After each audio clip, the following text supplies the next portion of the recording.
नम पार्वती पतये हर हर महादेव बोला तुमच्या समोर आहे जे काही मागायचं आता तुमच्या समोर देव आहे देवादी देव आहे आणि ज्यांनी 7 दिवसापर्यंत आम्हाला जागेसाठी सहकार्य केलं त्यांचेही आम्ही धन्यवाद मानतो. अरे यांनी ज्यांची चाकरी केल्यापेक्षा त्या भोलेनाथाची नोकरी केली केव्हाही चांगली. याची ज्यांची चाकरी करताना बरेचसे जण कंपनी जात होते पण एक दिवस जर शिव महापुराण सतीला दिलं असतं ना तो उद्धार झाल्याशिवाय राहिला नसता. भोलेनाथाची भोले बाबा तेरी नोकरी शंभू बाबा तेरी नौकरी सबसे बढ़िया है सबसे करी ओ बाबा तेरी नौकरी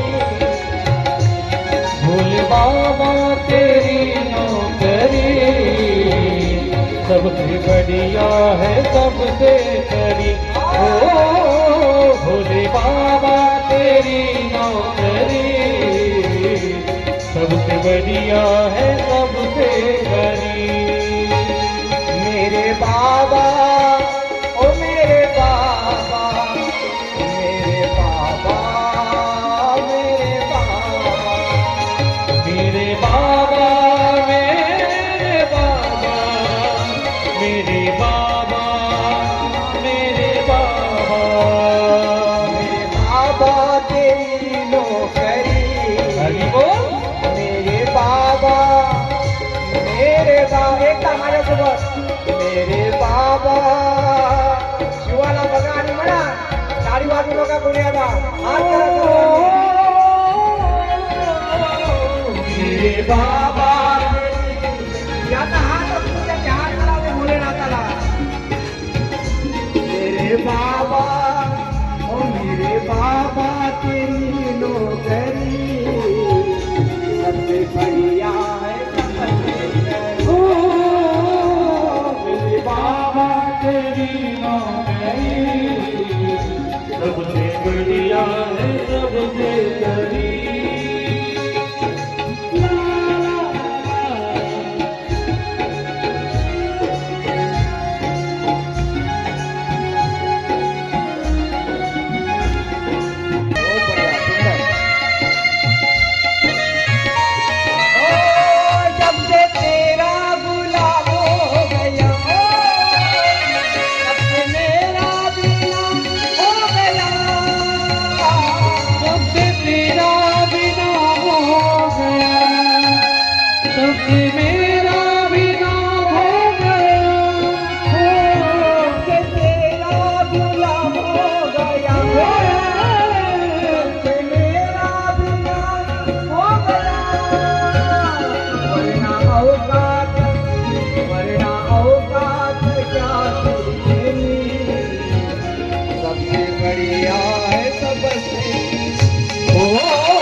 बाबा तेरी नौकरी सबसे बढ़िया है सबसे करी.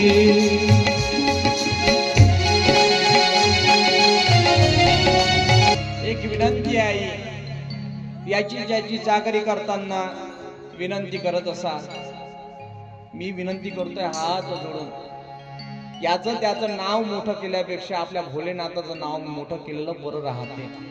याची त्याची साथ पकडल्यापेक्षा कोणत्या तरी माणसाची आपल्या जवळच्या माणसाची साथ पकडली ते बरं राहते. याचं त्याचं अन्न खाल्ल्यापेक्षा घरचं अन्न चुलीवरचं शिजवलेलं खाल्लं ते बरं राहते. पुरुषांना एक विनंती करतो राम अवतारामध्ये ज्याप्रमाणे आमच्या रामप्रभूने एक वचनी दर्शवला शब्द एक वाणी एक बाणी एक वचनी एक स्त्री प्रतिव्रता याप्रमाणे धर्म जो दाखवला तो धर्म आपण आपल्या जीवनामध्ये साध्य करावा जेणेकरून या संसारामध्ये कसल्याही प्रकारचे दुःख राहणार नाही दारिद्र्य राहणार नाही. तुमच्या मनातली त्यांच्या मनातली ज्योत पेटवत राहील आणि ही पेटवत राहणारी ज्योत महादेवाला दिसेल आणि तुमच्यावर कृपा होत राहील होत राहील होत राहील. नम पार्वती हर हर महादेव. परत एकदा नम पार्वती पतये हर हर महादेव. आम्ही शेवटच्या दिवशी दिवे